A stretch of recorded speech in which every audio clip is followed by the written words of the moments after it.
Bom dia. É com alegria no meu coração e também na esperança de que possa fazer parte da tua vida essa reflexão no dia de hoje, que está no livro de João, no capítulo 14.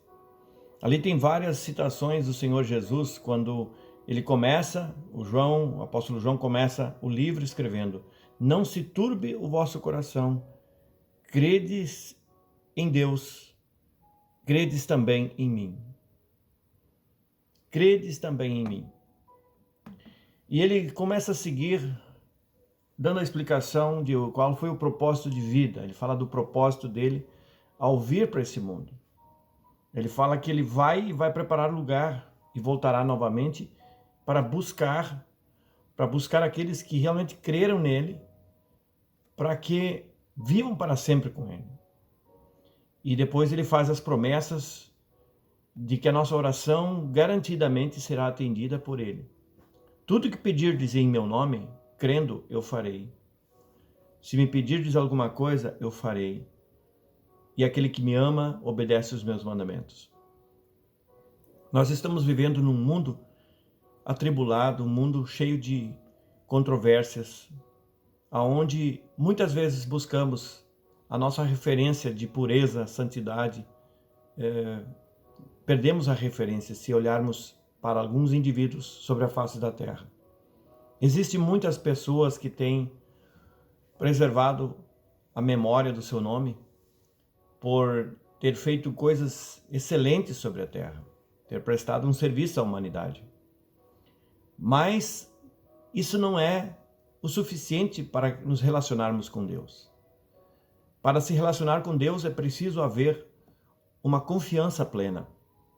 E não turbar o coração significa mais do que não deixar que a dúvida ou deixar que a perturbação da existencial aconteça. Turbar significa escurecer, não deixa escurecer.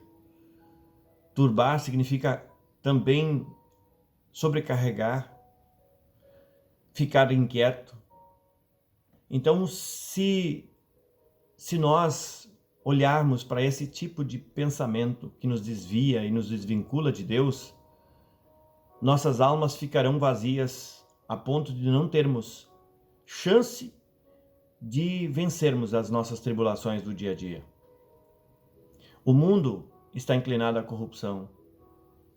O mundo está inclinado a pensamentos egoístas. As pessoas estão tratando muito de paz, de harmonia, de sincronização, equilíbrio, mas falta a bondade, falta a justiça, falta a verdadeira justiça, falta o verdadeiro amor. Quem me ama guarda os meus mandamentos, Jesus falou. Ninguém pode dizer que ama a Deus e desobedecer o princípio básico do relacionamento, que é fazer a vontade daquele que queremos como nossa relação. Numa relação de amizade, o amigo sempre procura agradar o amigo e entender quais são as suas preferências, qual é o tipo de carne que ele gosta para um churrasco, qual é o tipo de tratamento que ele gosta, como ele gosta de ser tratado, qual é o nível de carinho, afeto que se pode demonstrar a esse amigo. Então a gente vai conhecendo e vai se relacionando. No casamento, que é tipificado o relacionamento com Deus, a igreja com Deus, é mais ou menos tipificado o noivo e a noiva por causa dessa questão da relação conjugal, que é uma troca, o tempo todo é uma troca. Não que as pessoas façam barganha com isso, mas é uma troca justa, porque há um esforço tanto de um lado quanto de outro para fornecer um ambiente pacífico. E quando algo acontece errado, começam as discussões, e muitas vezes essas discussões levam ao infortúnio, ao rompimento. A mesma coisa acontece se eu começar a questionar Deus. Em tudo que acontece de errado em minha vida, eu culpo Deus. Eu não assumo que eu fiz escolhas erradas, eu desobedeci algo prático e algo que era fundamental, que mandamento não é para nos penalizar, mandamento é para orientar. para certificar que estamos no caminho certo. Aquela placa orientativa do trânsito, quando diz cuidado, curva perigosa, o que a gente faz? Desacelera, pisa um pouquinho no freio antes de chegar na curva perigosa. Se nós fizermos isso na nossa vida, no dia a dia, quando vermos que alguma coisa pode nos pôr em perigo, desacelerar, buscar uma orientação, buscar conselhos de pessoas que nós acreditamos ser referência.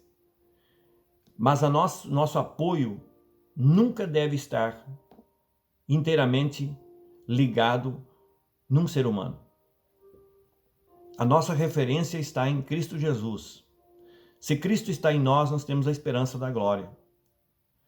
Se Cristo está em nós, nós temos o despertamento espiritual e passamos a enxergar num ângulo diferente as coisas.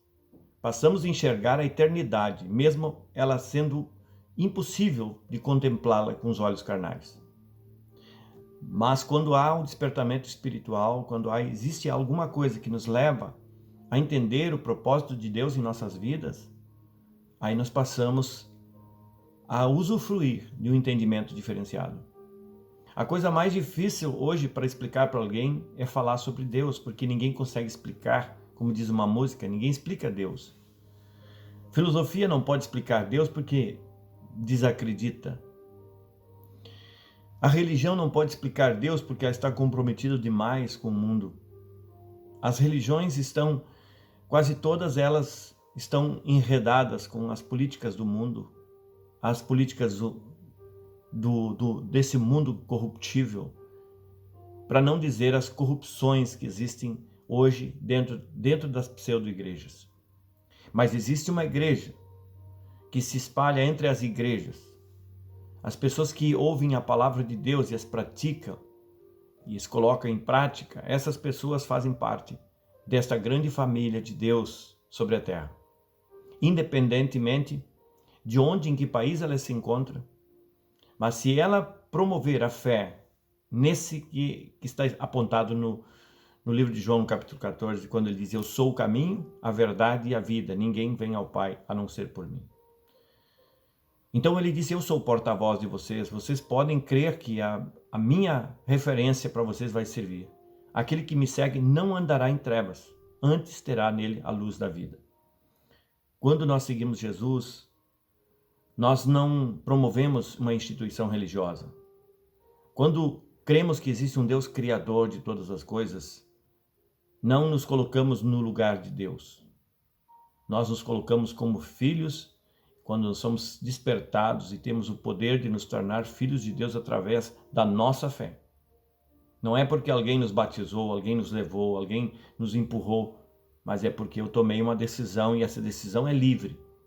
O Evangelho de Jesus Cristo é uma proposta de novidade de vida e muito bem diferente, alicerçado em patamares que hoje são muito esquecidos, são deixados de lado, como a prática da justiça, da misericórdia, compaixão, o amparo às pessoas que precisam em nossa volta, porque lá em Tiago diz assim: